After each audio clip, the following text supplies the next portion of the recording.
This is TWiT. If you ever got one of these in the mail, for the listeners, I'm holding up a red envelope with the Netflix logo on the front of it. You may have been a subscriber to Netflix DVD. You may remember that that's how Netflix kind of got its start. Think of sort of the red box rental, all of these different, going to Blockbuster. Netflix did that, but online. So you would go online, you'd find a title that you were looking for and essentially rent it and get to watch the film, and then you would send back the DVD in the mail, and then they would send you the next one in your list. And so you would build out a queue and be able to have your Netflix titles, or rather just DVDs coming through. And it's funny because this service has been around for a long time. The first DVD they ever sent out was way back, and I thought this was wild to hear this year, 1998. Excuse me? Yeah. 1998, March 1998, the first DVD shipped was Beetlejuice. Oh, no kidding. And I will refrain from saying that two more times. Yeah, don't. We don't need him coming in here and ruining the show. So that title was sent out way back in March 1998, and then kind of interesting too from this email, and we're getting to the punchline, I guess, in a moment of what's going on here. But the most frequently requested title, according to the letter that they sent out, was The Blind Side, the film with Sandra Bullock about the football player that the woman sort of brought in and took care of. And they've sent out more than 5.2 billion DVDs over the years. If you are a Netflix DVD subscriber, you should know, because you would have gotten an email, that the company is getting rid of this service on September 29th of this year. So Netflix's DVD service is coming to a close after 25 years of service. We were talking about it before the show started. I actually recently became a subscriber to Netflix's DVD service because there was a title that my partner really wanted to watch, and I could not find it for purchase anywhere. I could not find it on any streaming service, and Netflix's DVD service happened to have the film there.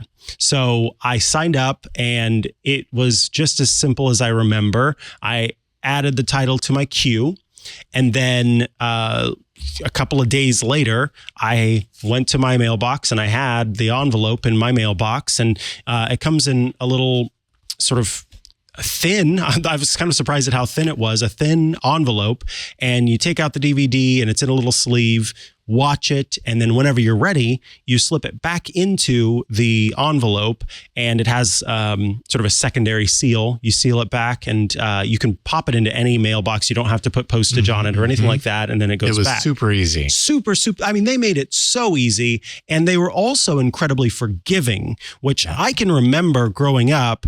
We were, my mom especially, was incredibly vigilant about when we would go to Blockbuster and get something. She knew where that disc or that VHS was at all times.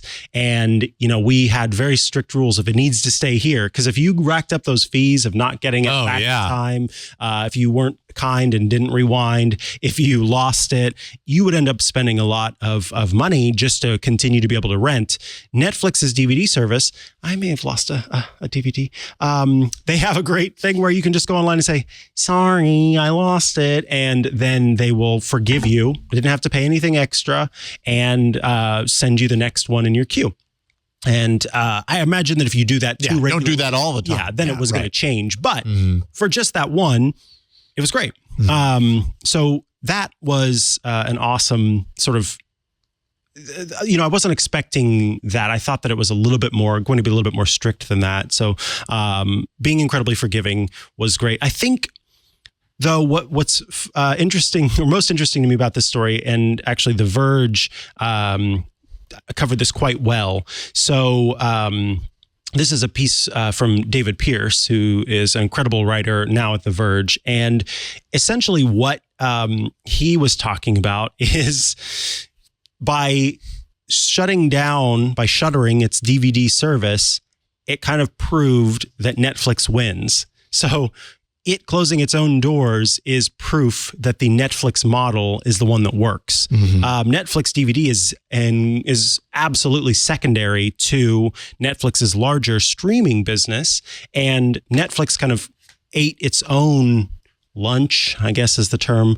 or the terminology, in creating that streaming version of the service. And so the fact that now it doesn't really need to ship out DVDs, that folks can just go online and stream it, is proof that streaming is the way. I mean, we've seen as time has gone on, there's less of a focus on physical media. There's still, the holdouts, and there will always be people who like DVDs, and Blu-rays, of course, are the modern technology. But a lot of people, they buy their TV. At least where I'm from, you get your tax return and then you upgrade your TV. And your TV has an internet connection, and you watch Netflix and Hulu and all the apps that are there. Some people go a step further and they get a set-top box, and then they do it all from there. Some people use their cable service that has sort of smart TV features as well. So I would argue that the average person is most likely using streaming built into something that they have. Maybe you buy the Xbox or the PlayStation. I would imagine so. And they use the apps there. So I'm not surprised to see this closing. But again, it was a bit of a kick in the nostalgia. Yeah. 25 years. I was just looking up because I remember I have this faint memory of back in the day being when Netflix shipped more of its movies than it did, streamed online, and how Netflix shipments occupied this insane percentage of total U.S. Postal Service activity. I was trying to find what are the numbers. I couldn't find it, but I did find an article from 2010 that noted that the previous year, the bright red envelopes made their way into the homes of 12.3 million subscribers nationwide. So you can imagine the amount of those things flying around. Wow. And I remember when my wife and I had Netflix in the kind of the golden years of the mailing, envelopes thing. And, I think we were on the 3 plan. So at any given time, we had, the ability to have up to 3 red envelopes. And, you mentioned managing the queue. And I so remember going in there being like, what is the next one we want to see? And it's so different from now, because now it's like, what do I feel like right now? Then it was planning your watching. Like, what am I going to want to watch in 2 days or tomorrow? It's going to be this one. So put it up at the top of the queue. Hopefully we get it in time so that can be the movie that we watch, then on Thursday or whatever the case may be. I had to be a lot more intentional about it. And also I recall Netflix being, very kind of, I don't know the word, poo-pooed because they were trying to make this streaming thing a legitimate thing, a thing that people wanted to use. And I remember in the early days of Netflix streaming, the library was horrible. It was like, no one wants to watch any of the movies that are actually on Netflix. It was never top tier movies. It was always kind of like the stuff that you'd see at the bin in Walmart, the 3 DVDs for $5. It was always those, It was like, okay, I guess it's better than nothing. Right. There's probably some good stuff in there, but that's really changed over the years. And now this is just how we get our streaming media. Yeah. And all of the, major licenses exist there. Yeah. I was checking to see what it costs. So it looks like it's $7.99 plus tax for the DVD service. And if you want Blu-rays, then it's $9.99 plus tax for the Blu-rays. And so that's per month to have the DVD service. And I need to find the DVD that's at home right now so I can send that in and get what's next in the queue. I guess at some point I added some films to the queue, but I'm going to try to run this out. I might as well go ahead and check out what is available. Yeah. And be able to watch those films before they close down in September. So, I mean, and it used to be that it made sense to still do the mailing if you had a really nice home theater, and right? You had like a Blu-ray player and full surround sound system. But there's been so many advances in streaming and, codecs compression, streaming audio, compression, all that stuff, that now it's a lot less necessary. Although I'm sure purists would probably say there will always be, heck no, I will only ever watch, a Blu-ray. I will never watch streaming. Why would I taint my eyes with that poison? I don't scratch my corneas with those pixels.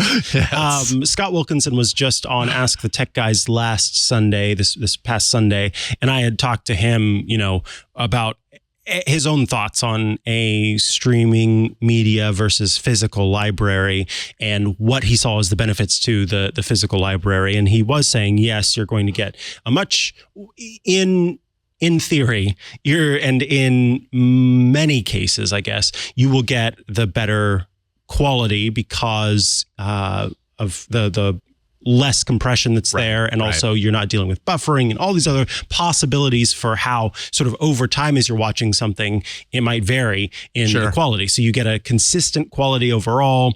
And then he said that, of course, the other benefit is if you own, so that it doesn't quite apply to in this case, but if you own the physical media, someone's not going to come to your house and take it away because a licensing deal is running. There's always that, yes. Versus streaming, where sometimes stuff is available and sometimes stuff is not available because they've taken it away. So, I know that folks have also used Netflix's DVD service as a way to build their own personal library of content. There are means and methods for that. We'll talk about on the show. But for sure, the New York Times, in kind of talking about this, has said that it could be this could be a way for Netflix to save a little bit of money in the long term, since it did miss its revenue guidance, because then it's cutting back on fees for shipping and everything else. So as the company many a tech company seems to be looking for cost-cutting measures. For sure. Honestly, I'm a little surprised that they haven't gotten rid of it sooner. You know what I mean? Because if you have the choice of letting people go and cutting back on spending on media, all of the different methods, it's like this one does seem to be whoops, let me turn that around so you don't think that it's fake like it is. Then you see the glaring issue that is the costs of just running this business, of sending out discs to people. So September, we will see the end of Netflix DVD. And thanks in the meantime, Netflix DVD, for at least giving me access to some films I couldn't find in other places. Yeah, I mean, that was one of its strengths. Even today with its streaming catalog, which is not perfect, none of them are, but their mail-in library is very substantial, like very complete.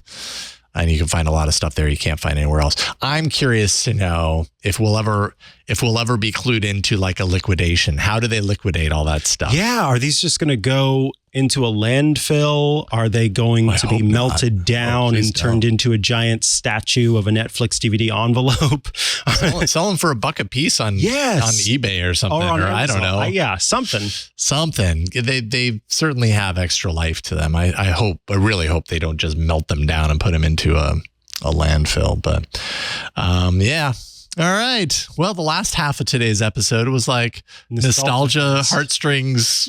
Yeah. If we could just do some subtle, why did I say piano as I played the violin? That was odd. Piano. It's okay.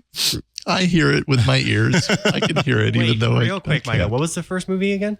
Scoob. No. That was the yours. First movie. Yeah. Oh, I'm not telling you. Really? Yeah, because if I say it 2 more times, he's going to come. Oh, I see what you were doing. You're smart. He's in cahoots with Beetlejuice. Oh, that's the second time. Dang it! I shouldn't have done that. Yeah, Sorry. we definitely don't want to see Beetlejuice. Hey, I'm Rod Pyle, editor-in-chief of Ad Astra Magazine, and each week I join with my co-host to bring you This Week in Space, the latest and greatest news from the final frontier.